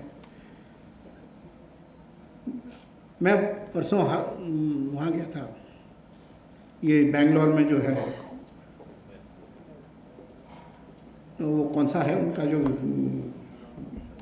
तो वहाँ पे मैंने देखा जो बहुत बड़े उन्होंने बनाए थे 1100-1200 में। यहाँ काकतिया में जाके देखा तो बड़े बड़े टैंक थे, और सब टैंक्स इस समय या तो वहाँ कॉलोनीज़ बन गई या सिल्ट इतनी हो गई कि वो टैंक रहे नहीं, किसी ने उसके ऊपर ध्यान नहीं दिया। तो हमने अगर 2 साल सूखा पड़ गया और पानी नहीं बढ़ा, टैंक सूख गया, तो हमने सोचा ये ज़मीन बेकार हो गई, और उसमें हमने फिर अनस्क्रूपलस मेथड्स के द्वारा कॉलोनीज़ बनाना शुरू कर दिए। तो ये जो एक बहुत बड़ी गलती हमने की है, उसको हम सुधारना चाह रहे हैं। नीति आयोग ने इस बारे में, वो जितने भी स्टेट्स हैं जो अपने टैंक्स को रिवाइव करना चाहते हैं, और तेलंगाना स्टेट उसमें सबसे आगे है इस समय, जो कि करीब 45,000 से ऊपर टैंक्स को रिवाइव करना चाहता है। उसके ऊपर हम लोग काफ़ी सपोर्ट कर रहे हैं, पैसा भी दे रहे हैं। पर एक बहुत बड़ी बात आपको ध्यान रखनी पड़ेगी। आप कितने हजरत होंगे जो कि ऐसी कुर्सियों में बैठेंगे जाके जहाँ पे कि आपको डिसीज़न लेना पड़ेगा। अगर आप सही डिसीज़न नहीं लेंगे और दबाव में आकर गलत डिसीज़न लेंगे तो आज तो कोई कुछ नहीं बोलेगा, पर आपके बच्चे और बच्चों के बच्चे जो है आपको गाली देंगे कि हमारे बाबा परदादा ने, जैसे मैं इस समय गाली दे रहा हूँ उनको, जो 1972 में मैंने सरूर नगर टैंक देखा था और ये जो अपना जुबली हिल्स का कौन सा टैंक है, चेरू एंड ऑल दैट, हाँ वहाँ जो देखा था और जो आज मैं देख रहा हूँ उसकी हालत आप भी देख सकते हैं। जो नौबत पहाड़ मैंने देखा था और आज का नौबत पहाड़ आप देख सकते हैं। ये किसने किया? हमारी जनरेशन के लोगों ने गलत डिसीजन लेने से। तो ये पॉलिसीज़ तो हैं हमेशा से कि protect your trees, protect your plants, protect your, recycle your water, everything is there. But it is only those unscrupulous elements who, under pressure from various corners, do not implement those policies to the right level. Policy implementation, चाहे नीति आयोग हो, चाहे तुम्हारा कोई और आयोग हो, अगर वो सही नहीं होगा तो आप जो बात कर रहे हैं वो बनती रहेगी। तो इसलिए हमारी जिम्मेदारी है कि हमको सीखना चाहिए how to say no when a proper thing is not being done.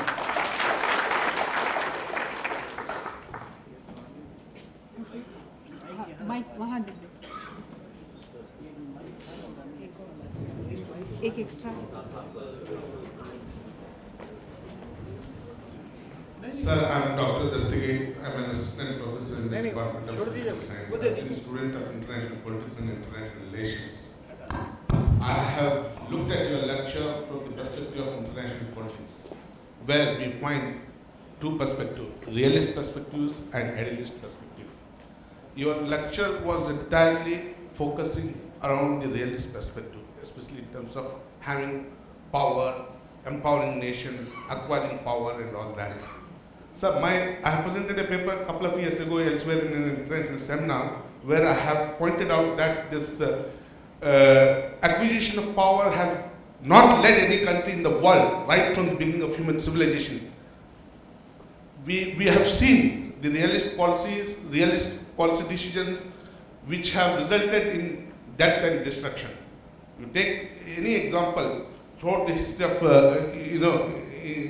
throughout the history, we find death and destruction only.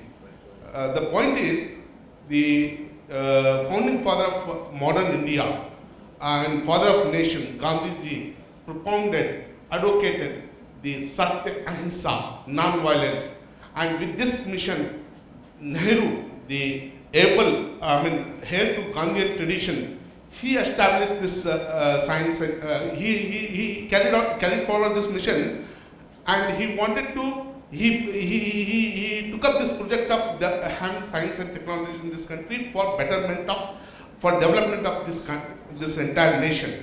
And he had a signal objective, that is removing hunger and poverty. Hunger and poverty, which has not yet been removed, which has not yet been accomplished. The point is, instead of focusing on this, so much money on this science and technology, instead of spending on science and technology, why can't we fully focus on removing hunger and poverty and liberating the entire population of this country? That is my small submission to you. Thank you, sir. आपको अगर salary नहीं मिलेगी तो आप अपने बच्चों को खाना कैसे देंगे? सीधा सवाल है। सवाल इस बात का है कि हमारे पास रिसोर्स होने चाहिए जिससे कि हंगर और पॉवर्टी को हम कम कर सकें। We have to generate those resources. इसीलिए मैंने जो बात की, साइंस एंड टेक्नोलॉजी का उपयोग हमें ओवरऑल इकोनॉमिक ग्रोथ के लिए करना है। Economic growth is different from compared to economic development. Economic development covers everything which you have said, which starts from providing you safety, security and inclusiveness.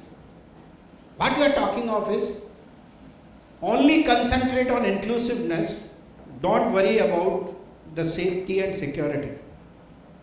Dr. Kalam's sentence which I mentioned to you was only for this. A technologically strong nation is respected by all. And technology is for you to use, in which direction you use, and set the right priorities. When the priorities are with respect to the existence of your own nationhood itself, then certainly you have to make that balance. One of another guru says, Dr. Chidambaram, he says, security and development are two sides of the same coin. Security without development is meaningless. What are you securing if there is no development? And development without security is again, so you have to play the right balance. What you are saying is, and I also mentioned in my talk, we have to transform the trajectory of our science and technology in such a manner that it also pays larger attention to the inclusiveness part, which is what we are talking about, and generates resources to reduce poverty. It is not that it has not been done. There has been a reduction. There has been a gain. I mentioned you a few examples, white revolution, green revolution. Today you have got 260 million tons of food available. Today you have got people getting direct bank transfer money. Today you have got so many things happening that you have got a Manrega scheme which people are getting. So there is a lot of work which has been done by the present government. Certainly has done enormous amount of work in this direction, and the previous governments also have done. But the point is, our expectations go up. Once upon a time I was very happy with 5 shirts and 5 pants. Today now I am not happy with even 25 pants and 25 shirts in my cupboard. Your level of satisfaction has also gone up. In that famous slum of Bombay, what is that slum? Dharavi. Every hutment has got a direct to home television. So there are issues with respect to variety of sectors and issues, and I think successive governments are doing enormous amount of work in that direction today. That's why a balance is being maintained between what is required for securing the nation and what is required for the removal of poverty, hunger, and so on and so forth, education, because all these things are important, and that's why improving your competitiveness index, as I mentioned to you in my talk, and that is what is required. But I don't agree with you that don't spend money on being strong. You have to be strong because globally there is a problem of declining resources all the time. One of the gentlemen just now mentioned about water. In your own city there is going to be water war tomorrow. So if you are not going to be strong, if Brahmaputra river is going to be stopped by China, then what are you going to do? You are going to just twiddle your thumbs and say, I am China. No, it's not that. We have to still be strong and fight for the rightful place in the global scenario. And for that, you have to be technologically strong. And technologically strong will give you everything.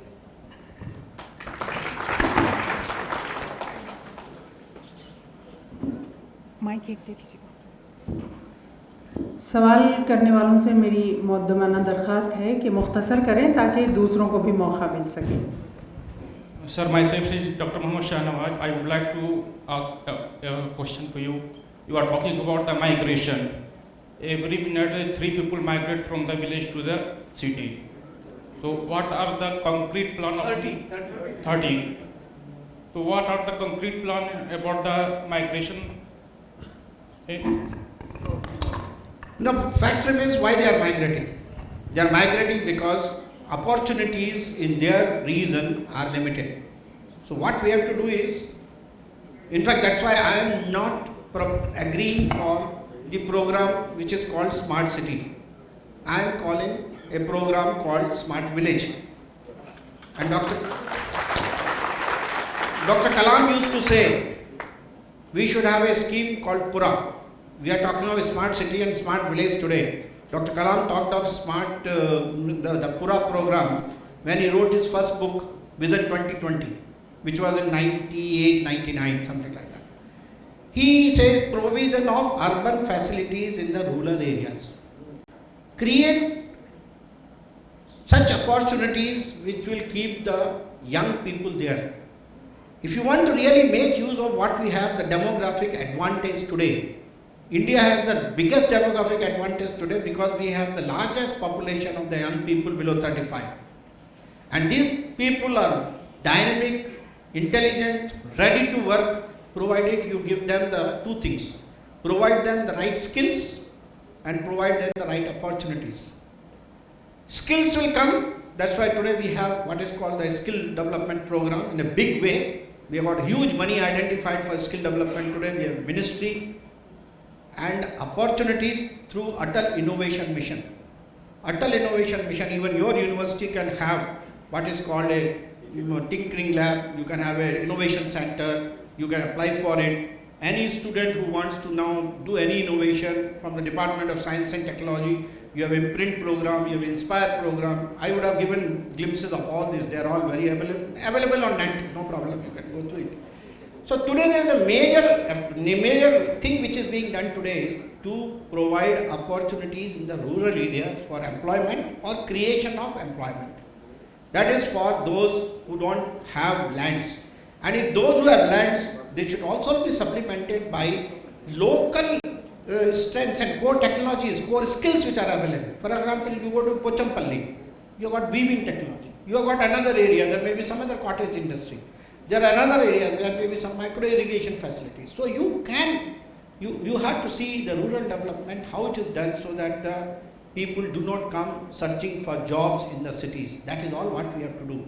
And there is a major emphasis on this today for this particular exercise.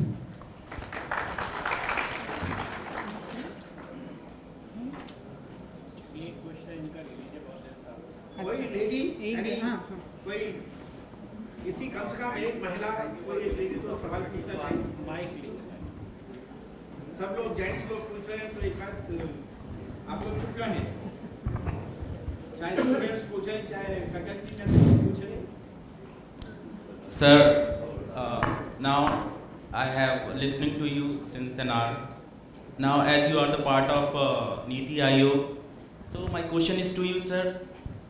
We have seen the history of China. China has adopted a systematic model, basically the growth model, and he gave much emphasis on the secondary sector, then tertiary sector.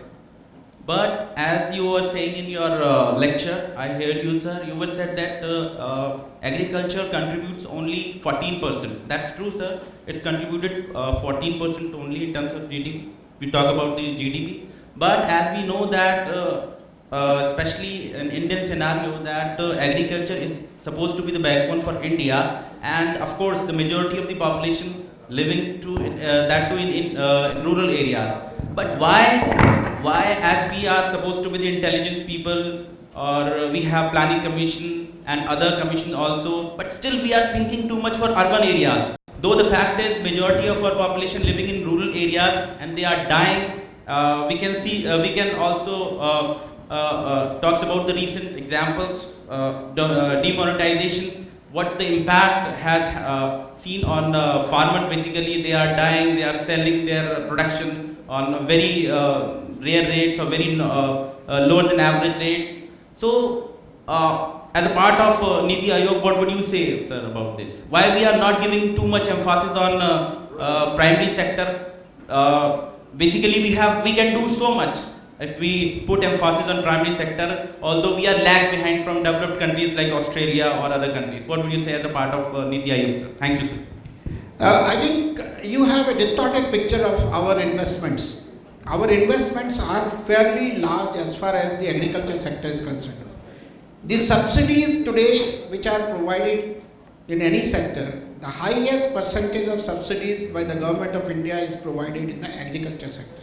Whether it is pesticide or the fertilizer or the seeds or anything, the amount of support which the government of India gives to the agriculture sector is like nobody's business. IT penetration for the agriculture sector has been made priority. so that the advice on what kind of a cropping pattern you should have and things like that. Why people are today having problem? Problem is related to land reforms. We have land belonging to individuals, families, and families are dividing today. What used to be a family maybe 50 years back with a 50-acre land, today 3 generations, 4 generations have divided that land, and one farmer may not have more than 2 or 3 acres of land. Now this 2 or 3 acres of land is not remunerative despite these kind of facilities which are being provided today. And what you see as the plight, what you mentioned, people are committing suicide and this, that and all that, they belong to this category. There's a lot of work being done today now to handle the small farmers in a separate plane altogether. Their interest rates, the Grameen banks which are coming, we are following almost the same thing what Bangladesh followed, Grameen Bank Yojana, if you are aware of that. Today through our banks and all that, they providing them support for seeds and things like that in a big way, and also giving them help. Demonetization has got too many colors which the television has been painting. First thing is demonetization is required by this country, because if you don't demonetize, the corruption and the black money and the black economy which was running, it would have ruined this nation forever. You are seeing what has happened, how much money has been recovered, how the terrorism has been controlled. You are seeing demonetization affecting that the tomato is being sold at 3 rupees. The fact remains, which has been analyzed by Niti Aayog, this year because of the good monsoon, the crops have been exceedingly good, exceedingly good. Today there are floods of vegetables, horticulture products, this and all in Punjab, Haryana, all those places, even in our own Bangalore and things like that. And that's why there are no takers. And on top of that, the middleman, which is the basic link within the complete marketing system of the agriculture products, is playing with the farmers again. So now the government has already taken a decision how to handle that so that this overproduction is taken care of. Unfortunately, the cold chains which are required for perishable goods, particularly like tomatoes and things like that, they are not enough in number, and they are to be augmented. They are being put up by state governments. So there is a major emphasis by the Niti Aayog to make sure that alternate cropping patterns, cash crops, and also the infrastructure for storage of perishables, this should be given priority. And a hell of a lot of policy initiatives being taken today for strengthening these areas. I'm sure country has its eye on agriculture in a big way, because it's not GDP alone. Agriculture provides the highest percentage of employment. We cannot skip that part. Employment is absolutely essential as part of the competitiveness index. So it is being done. Be assured that farmer is not suffering because of demonetization. It is suffering because of, again, the greed of the middleman. And that's why e-marketing, retail marketing, all these new technologies are coming in a big way. Good evening sir missiles की वजह से जो air pollution हो रहा है sir, उसका क्या? दूसरा, मिसाइल्स क्या शिप टू शिप मिसाइल जो बता रहे हैं सर, उसकी वजह से जो समंदर में वाटर बॉडीज़ जितने लॉस हो रहे, वाटर पोल्यूशन जो हो रहा, उस टैंक से फैलने वाला जो पेट्रोलियम है, उसकी वजह से जो गैसेस फॉर्म हो रही हैं सर, उसकी वजह से जो जितना लॉस समंदर के लिए हो रहा है, उतना ही land pollution, water pollution, air pollution तीनों हो रहे हैं सर। और वाटर बॉडीज़ का बहुत बड़ा नुकसान है इसमें। इवन इसके रेडिएशंस भी होते हैं सर, इसका बहुत बड़ा इफेक्ट बर्ड्स पर पड़ रहा है। तो sir what about pollution? If we are saying that we want to be empowered, then what about pollution sir? Thank you sir. Good question. पहली चीज़ तो आपको मैं बताना चाहूँगा कि मिसाइल्स चाहे कितना भी लंबा दूरी वाला मिसाइल हो,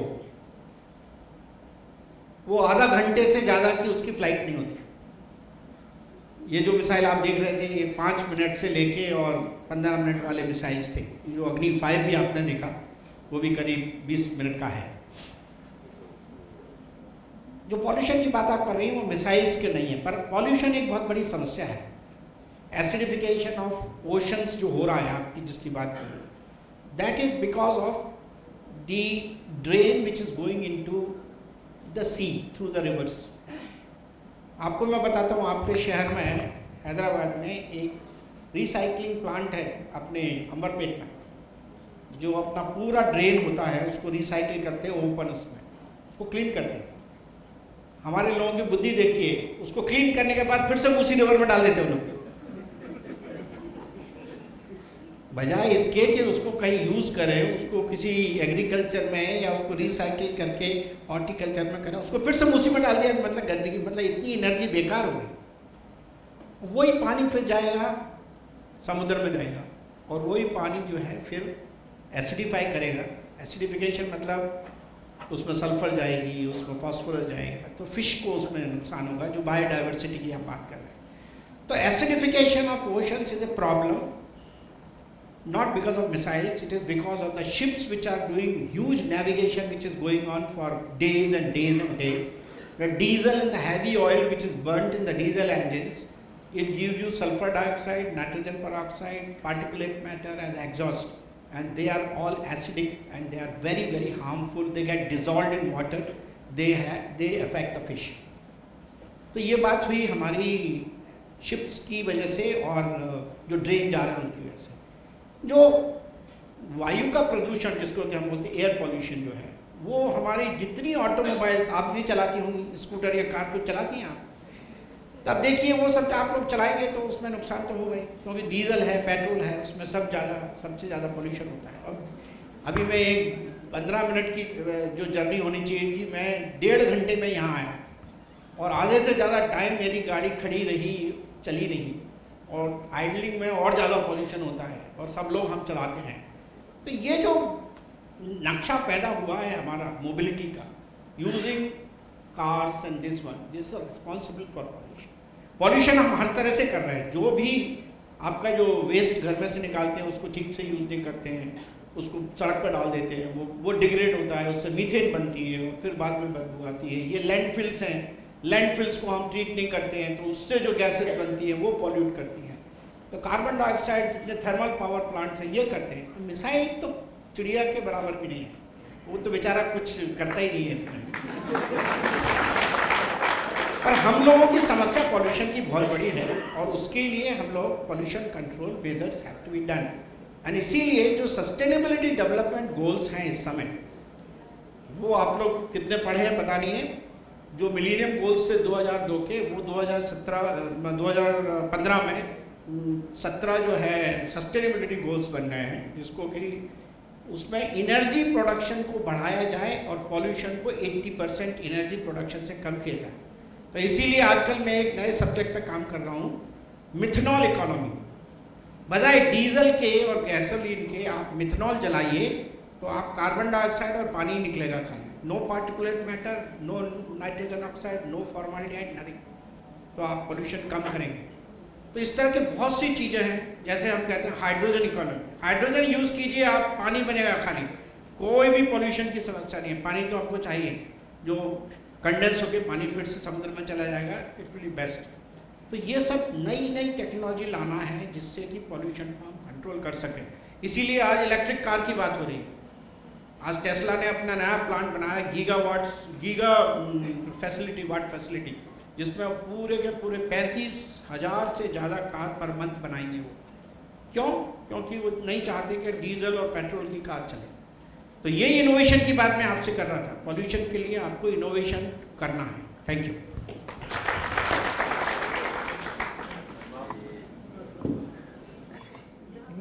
यकीनन मौजू इतना अहम और दिलचस्प है कि बहुत सारे अफराद के जहन में सवाल होंगे जो पूछना चाहते हैं, सर की गुफ्तगू सुनना चाहते हैं, लेकिन हम माफ़ी चाहते हैं, वक्त इसकी इजाज़त नहीं दे रहा है।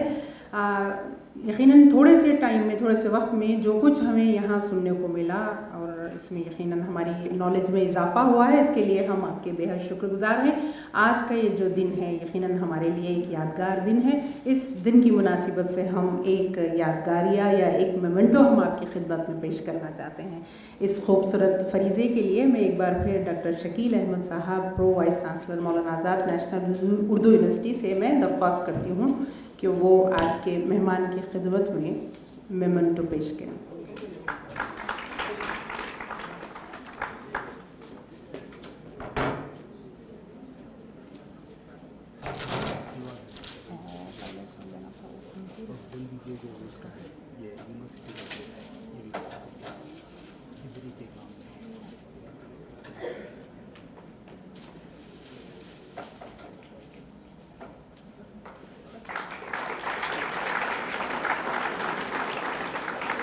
हाज़रीन, मैं आपको इस मोमेंटो की खूबी बता दूं, ये बिदर का क्राफ्ट है और इसमें यूनिवर्सिटी का गेट बनाया गया है। प्रोग्राम इख्तिताम को पहुंचता है। इजहार तशक्कुर के लिए मैं मीर अय्यूब अली ख़ान साहब से ख्वाहिश करती हूं कि वो इजहार तशक्कुर पेश करें। हाज़रीन, मैं आपको बता दूं, उसके बाद मानू का तराना पेश किया जाएगा और प्रोग्राम ख़त्म होगा। आदाब। जनाब सदर डॉक्टर असलम परवेज़ साहब, हमारे प्रो वाइस चांसलर जनाब शकील अहमद साहब और आज के मेहमान खुसूसी जिन्होंने हमको इतने अच्छे खिताब से नवाजा, डॉक्टर सरस्वत साहब।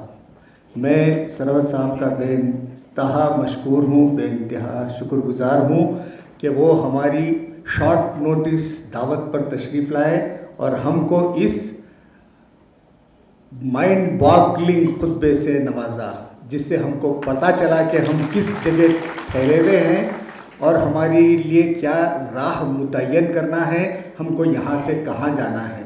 सरस्वत साहब, बेइंतहा शुक्रिया कि आपने पुराने रिश्तों को बरकरार रखा और मेरी दरख्वास्त को कबूल किया मौलाना आज़ाद यूनिवर्सिटी के लिए और आप तशरीफ़ लाए। और मैं उम्मीद करता हूँ कि आप आइंदा भी तशरीफ़ लाते रहेंगे और हमारे स्टूडेंट्स को इंस्पायर करते रहेंगे कि वो साइंटिस्ट बने, वो मुल्क के लिए कुछ कर गुजरे।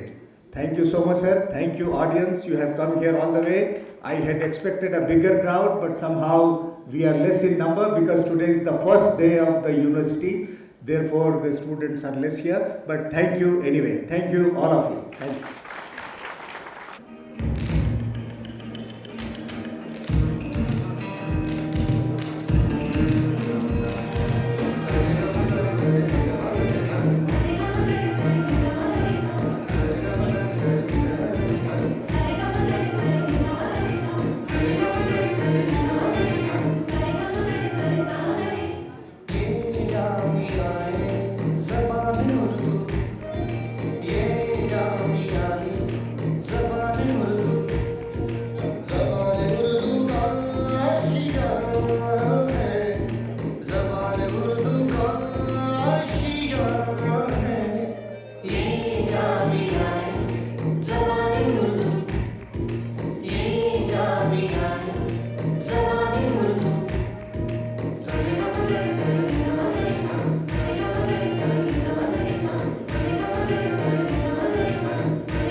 से